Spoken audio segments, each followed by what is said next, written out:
PM Modi ने जम्मू कश्मीर में कृषि अर्थव्यवस्था को दी नई रफ्तार। श्रीनगर में 5,000 करोड़ रुपए का समग्र कृषि विकास कार्यक्रम राष्ट्र को किया समर्पित। किसानों की भंडारण सुविधा को आसान बनाने के लिए ई किसान उपज निधि का शुभारंभ। जल्द किसानों को बिना किसी गारंटी के 7% ब्याज पर मिलेगा लोन। उत्तर प्रदेश में अब ट्यूबवेल से मुफ्त में सिंचाई कर सकेंगे किसान। योगी सरकार ने किसानों के लिए बिजली बिल किया 0।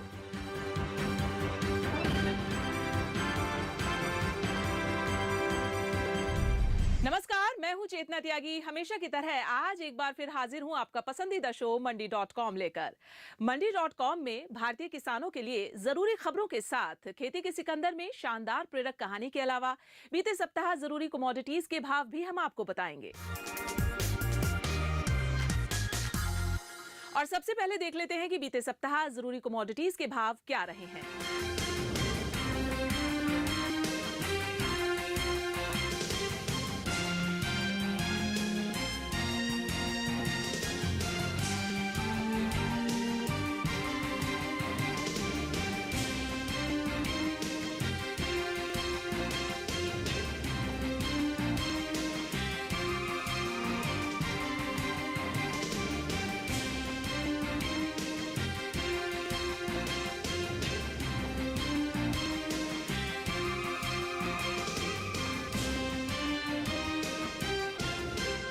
और अब एक नजर डाल लेते हैं बीते सप्ताह खेती किसानी की बड़ी खबरों पर। केंद्र की मोदी सरकार ने फसल पर लोन की व्यवस्था वाली ई किसान उपज योजना शुरू की है। योजना के तहत वेयर हाउसिंग डेवलपमेंट एवं रेगुलेटरी अथॉरिटी यानी कि WDRA से पंजीकृत अनाज गोदामों में किसान अपना अनाज रखकर उस पर लोन ले सकते हैं। मसलन किसानों के लोन का आधार गोदामों में रखा अनाज ही बनेगा। इसके लिए उन्हें कुछ और सामान गिरवी रखने की जरूरत नहीं होगी। इस योजना के तहत किसानों को 7% ब्याज पर लोन दिया जाएगा। अनाज भंडारण योजना का संचालन पैक्स स्तर पर होना है। इसके लिए पंचायत स्तर पर पैक्स का गठन किया जा रहा है।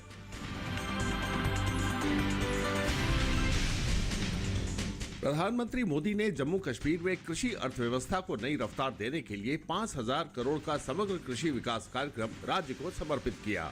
स्वदेश दर्शन और प्रसाद योजना के तहत प्रधानमंत्री ने पर्यटन उद्योग को नई रफ्तार देने के लिए भी करोड़ों रुपयों की परियोजना का उद्घाटन किया। इसमें हजरत बल तीर्थ का एकीकृत विकास परियोजना भी शामिल है। प्रधानमंत्री मोदी की इस पहल से जम्मू कश्मीर के लाखों किसान परिवारों को सशक्त बनाने के साथ लाखों मध्यम वर्गीय परिवारों का जीवन स्तर सुधारा जाएगा। इससे पहले 20 फरवरी को जम्मू में आयोजित रैली में प्रधानमंत्री ने 32,000 करोड़ रुपए का तोहफा दिया था।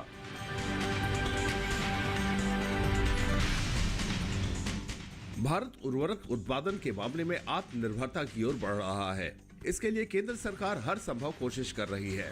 खास बात यह है कि सरकार ने अपने घरेलू उत्पादन को बढ़ाकर यूरिया आयात पर सफलतापूर्वक अंकुश लगाया है। अब भारत DAP के लिए भी समान रणनीति बना रहा है, क्योंकि 2023-24 के अप्रैल से जनवरी के दौरान DAP के आयात में 6% की वृद्धि देखी गई।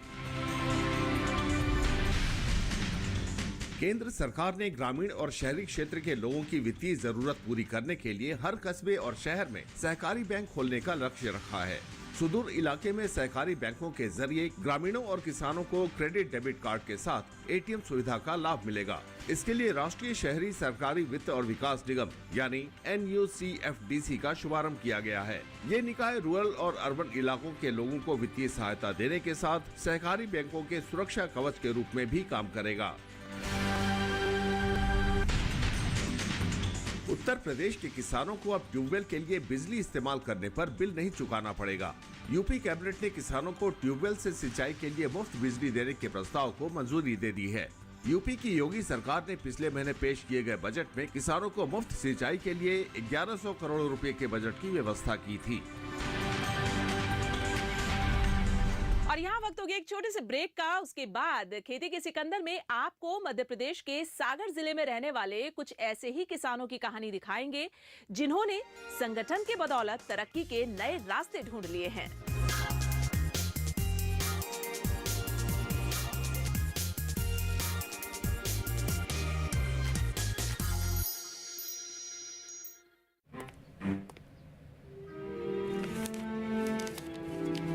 इतनी जल्दी पैसे डबल? ओह, जमा करोगे तो फिर भुगतोगे। यहाँ लो। ऐसी लुभाने वाली स्कीम में पैसे जमा करना यानी धोखे की संभावना, इसलिए पहले पूरी जांच, उसके बाद पैसे जमा, नहीं तो आपके पैसे हो जाएंगे फुर्र। आरबीआई कहता है जानकार बनिए, सतर्क रहिए।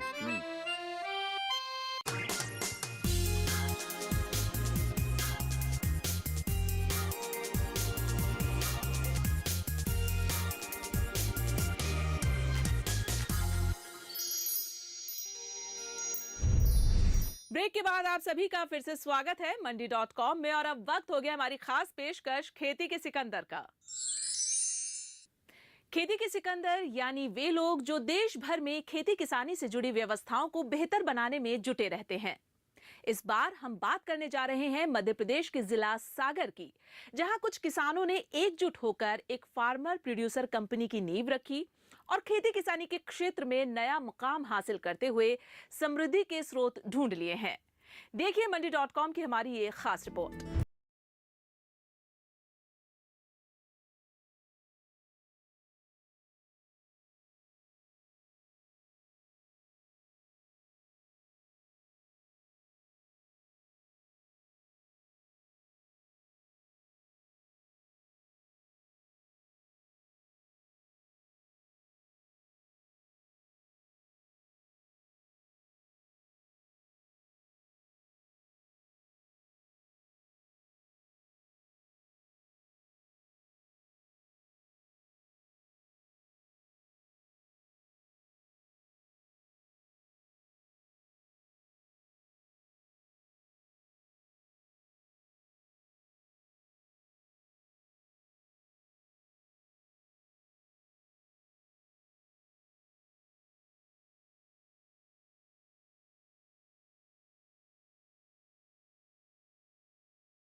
पंद्रह में ऐसी एसएफएसी और सृजन संस्था के द्वारा जैसलमेर समृद्धि फार्मर प्रोड्यूसर कंपनी का गठन किया गया, जिसमें शुरुआत में लगभग 200 महिलाएं किसान थी, जिसमें से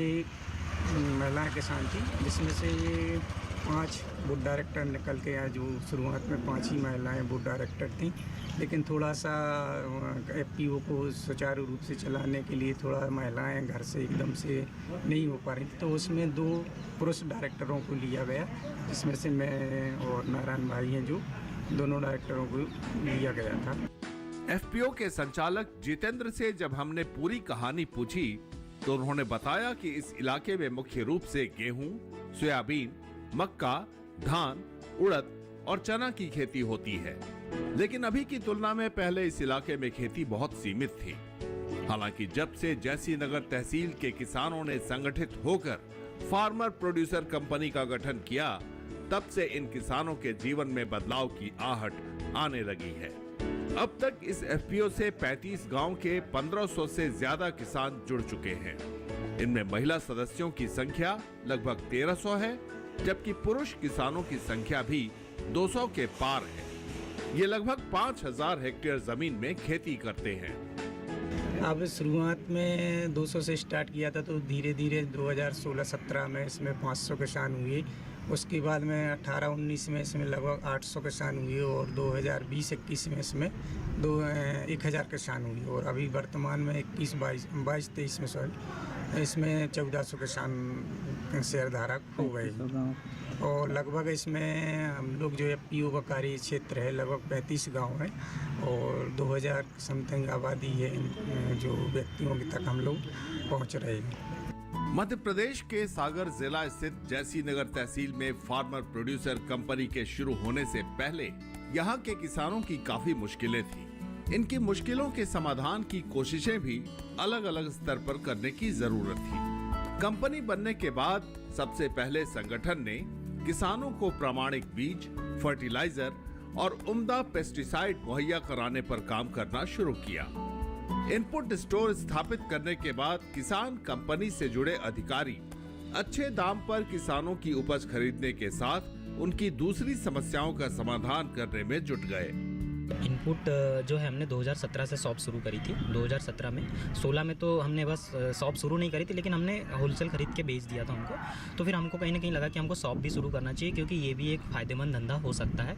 तो 2017 से हमने शॉप शुरू करी और कुछ कंपनियों की हमने उसमें डीलरशिप ले ली, क्योंकि क्या होता था कि अगर हम होलसेल में डीलर रेट पे ख़रीदेंगे तो ज़्यादा से एक उचित दाम पे हम किसानों को ये पहुंचा पाएंगे। तो हमने कुछ कंपनी की, जैसे कॉम्पिटिटिव कंपनी जैसे बायर की है और धानुका की है, इफ़को की जैसे IFFDC है, जिसके थ्रू हम खाद प्राप्त करते हैं, और जैसे और भी अन्य कंपनी है जिसकी हम डीलरशिप रखते हैं, और इससे हमने उनको इनपुट प्रदान करने का हमने काम किया है। सीड में भी हमने नेशनल सीड कॉरपोरेशन की हमारे पास डीलरशिप है, जिसकी वजह से हम क्या है कि हमको एक डीलर रेट पे डिस्ट्रिक्ट लेवल की डीलरशिप है, तो डीलरशिप 10% के मतलब डिस्काउंट पे हमको मिल जाता है। महिला किसानों के सशक्तिकरण के लिए भी जैसीनगर की ये फार्मर प्रोड्यूसर कंपनी कुछ अलग कर रही है। कंपनी में पुरुष किसानों के मुकाबले खेती किसानी से जुड़ी हर गतिविधि में महिला किसान बढ़ चढ़कर हिस्सा लेती हैं। महिला किसान घरेलू काम के अलावा पुरुषों के साथ खेत तैयार करने, बुआई और फसल कटाई में भी हाथ बटाती हैं। कंपनी की इस पहल से महिला किसानों की आजीविका में सुधार हो रहा है और अब उनके जीवन में खुशहाली के रंग दिखने लगे हैं। बच्चों को भी संभालते हैं और कंपनी का काम भी संभालते हैं। जो घर का काम करके भी मतलब जो भी टाइम मिलता है उस टाइम में किसानों से भी बात करते हैं, कंपनी का भी काम करते हैं, और हर महीना कंपनी की मीटिंग भी करते हैं। और रबी और खरीफ की फसलों में जो भी तैयारी किसानों से बात करने के लिए करते हैं तो वह मीटिंग भी करते हैं, गाँव में भी करते हैं, और मतलब अपनी कंपनी में जो बोर्ड डायरेक्टर हैं हम लोग 5, उनसे भी बात करके हर महीने मीटिंग करते हैं 15 तारीख को। दूसरी तमाम किसान कंपनियों की तरह जैसीनगर की ये फार्मर प्रोड्यूसर कंपनी ने भी सबसे पहले बिचौलियों से छुटकारा पाने का फैसला किया। डायरेक्टर किसानों के लगन और विश्वास के कारण कंपनी ने जल्द अपनी तरक्की की राह ढूंढ ली। दरअसल पहले यहाँ के स्थानीय किसान अपनी उपज बेचने के लिए दूर दूर की मंडियों में जाते थे, जहाँ उन्हें हर स्तर पर मनमानी का शिकार होना पड़ता था। लेकिन अब कंपनी से जुड़े किसान बाजार का गणित समझने लगे हैं। वे संगठन की बदौलत अपने उत्पादों की मार्केटिंग अपने बनाए मैकेनिज्म से करते हैं। हम लोगों का थोड़ा थोड़ा तो उत्पादन होता है, लेकिन जो बीच के बिचौलिया रहते हैं वो 500 की जगह 400 में खरीद लेते थे, हम लोगों को कुछ नहीं मिल पाता था। और जो हम लोग कर्जा करके ज़मीन में लागत लगाती थी वो हम कर्जा नहीं चुका पाते थे। इसलिए हम लोगों ने सोचा कि अगर हम लोग समूह है, हम लोगों के पास फेडरेशन है, सब कुछ है, तो हम लोग कंपनी बनाएंगे तो उसके माध्यम से हम लोगों को जो हम लोग घाटे में हैं वो हम लोगों को हम दाम तो मिलेगा। तो इसलिए हम लोगों ने उस समय 2015 में 5 समूह गठन किए थे और 200 महिलाएं थी, जिसके उससे कंपनी बनाई थी। तो उसमें कंपनी में हम लोगों ने पहले साल में 28 क्विंटल सोयाबीन खरीदा था, जिससे हम लोगों को 80,000 प्रॉफिट हुआ था। किसान संगठित हुए तो उनके लिए सफलता के द्वार अपने आप खुलते गए। किसान बताते हैं कि जब उनकी फसल तैयार हो गई तो खुद कंपनियां उनके पास पहुंची और किसानों ने सफलता का पहला स्वाद तब चखा जब उनका उत्पाद पहले से ज्यादा भाव पर बिका। 2015 में हमने शुरुआत की थी, तो शुरुआत में हमने सोयाबीन को लेके शुरू किया था। तो सोयाबीन में ये था कि यहाँ पे सबसे ज़्यादातर सोयाबीन होती थी, तो किसानों से हमने 150 क्विंटल खरीदी थी उनसे, और उसको खरीद के सागर में बेची थी हमने, सागर मंडी में। तो उससे हमको अंदाज़ा लग गया था कि हम इससे कर सकते हैं। फिर हमने मंडी लाइसेंस पे काम किया, क्योंकि भाई मेजरली जो किसान हैं मंडी में ही लेके जाते थे, तो हमने कहा कि हम ज़्यादा से ज़्यादा खरीद पाएंगे। तो हमने फिर मंडी लाइसेंस बनवाया और फिर यहाँ की मंडी से खरीदी शुरू करी। उसके साथ साथ यहाँ सेम टाइम पे हमने सेंटर से भी खेती की शुरू करी थी। और जैसे जैसे शुरुआत जैसे हमारे 150 क्विंटल से सोयाबीन से हुई, इसके बाद हमने कुछ कमोडिटीज़ जो है फसलें हैं वो उसमें साल दर साल ऐड करते गए। जैसे जैसे हमको बायर मिलते गया तो हमने सोयाबीन के साथ साथ मक्का में काम किया, गेहूँ में काम किया, उड़द में काम किया, चने में काम किया। कंपनी के गठन के बाद फार्मर प्रोड्यूसर कंपनी से जुड़े किसान सदस्यों को न केवल बिचौलियों से मुक्ति मिली, बल्कि उन्हें एक ऐसा बाजार मिला जहां वे अपने उत्पादों को बेहतर दाम पर बेच रहे हैं। यहां रुकेंगे एक और छोटे से ब्रेक के लिए। ब्रेक के बाद आपको दिखाएंगे कि कंपनी के अधिकारी अपने किसान साथियों की आमदनी बढ़ाने के लिए मार्केटिंग के लिए और कौन-कौन से रास्ते अख्तियार करते हैं।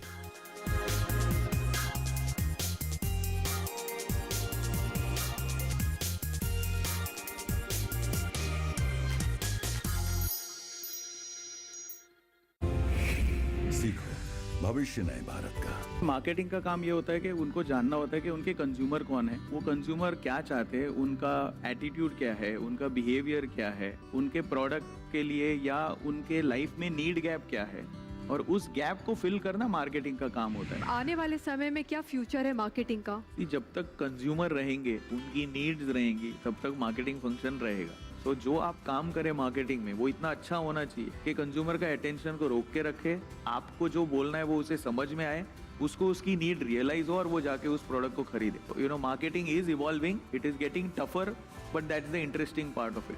क्या देखिए सीखो प्रत्येक रविवार प्रातः 10 बजे, पुनः प्रसारण रविवार रात 8 बजे, सिर्फ डीडी नेशनल पर। देश का पहला चैनल, देश का अपना चैनल।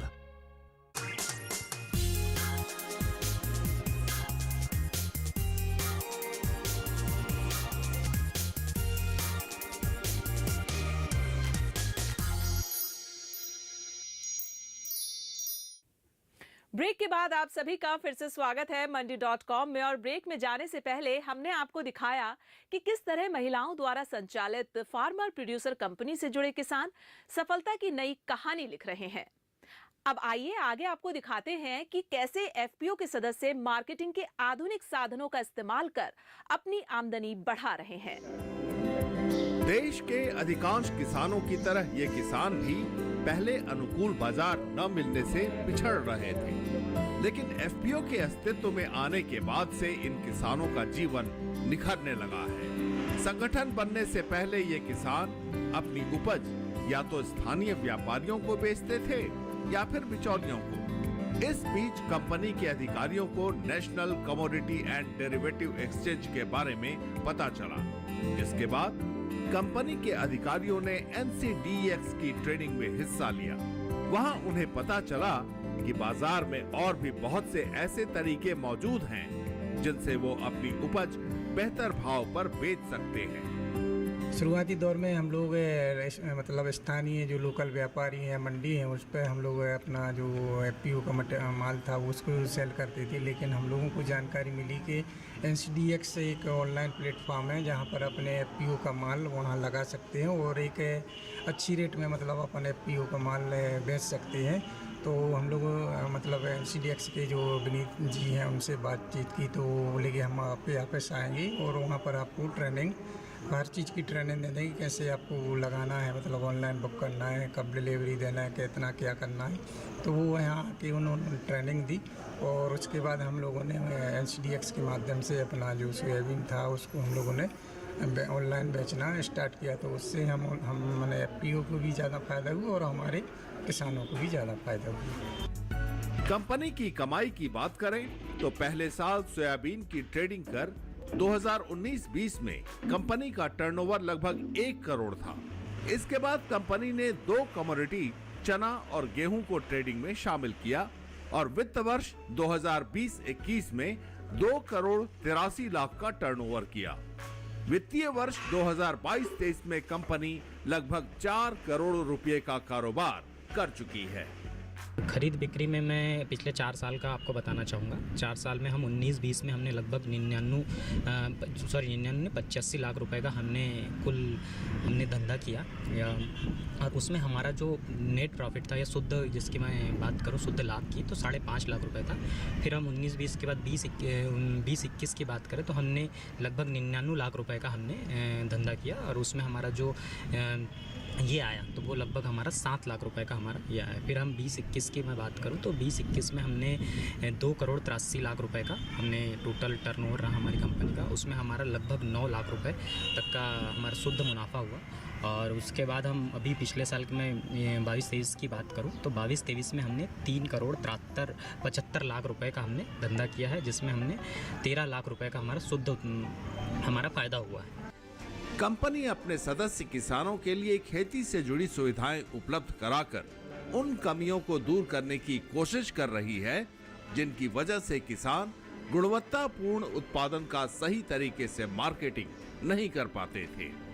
आगे हम लोग अभी मतलब खरीदी कर रहे हैं और खाद बीज भी दे रहे हैं, लेकिन आगे हम लोग और भी काम करना चाहते हैं। जैसे दाल मशीन हम लोगों के पास उपलब्ध है तो दाल भी पैकिंग करके बेचना चाहते हैं, और धनिया मिर्ची का भी धंधा करना चाहते हैं, और हमारी जो महिलाएं हैं हम उनको हर हाथ में रोजगार देना चाहते हैं।